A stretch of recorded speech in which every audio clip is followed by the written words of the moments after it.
کو ٹھیک کر سکیں۔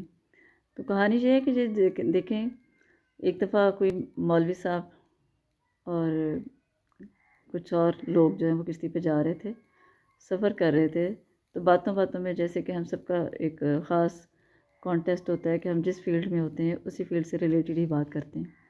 تو مولوی صاحب نے بھی ظاہر ہے وہ ایک عالم تھے، انہوں نے ملا سے پوچھا کہ بھائی تم نے کچھ تعلیم بھی حاصل کی ہے؟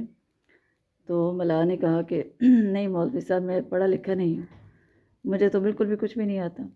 مولوی صاحب نے کہا کہ اچھا پھر تو تم نے ساری عمر ضائع کر دی، تمہیں پڑھنا چاہیے تھا، تمہیں سیکھنا چاہیے تھا، تمہیں تو اس طرح سے قرآن کا اور اس طرح سے پتہ ہی نہیں ہے۔ تو اس نے ملا نے کہا کہ جی بس ایسے ہی میں نے یہی کام سیکھا ہے، تو میں بس نہیں پڑھ سکا۔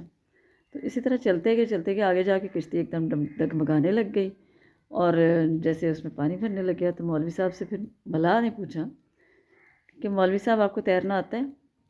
مولوی صاحب نے کہا نہیں مجھے تو تیرنا نہیں آتا۔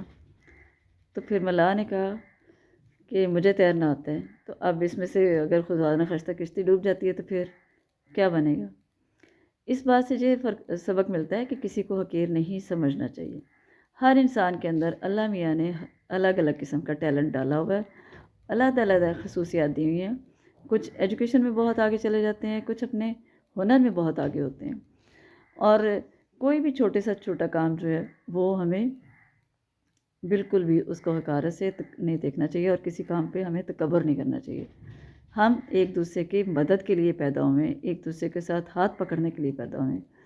جہاں پر ہمیں فیل ہو کہ ہماری کسی کو ضرورت ہے تو ہم اس کی مدد کریں، نہ کہ اس کو ڈیگریڈ کریں۔ ہمیں آپس میں آگے بڑھنا ہے، ایک اچھا معاشرہ تشکیل دینا ہے، اور ایک پازیٹیوٹی لے کے چلنی ہے۔ بہت شکریہ۔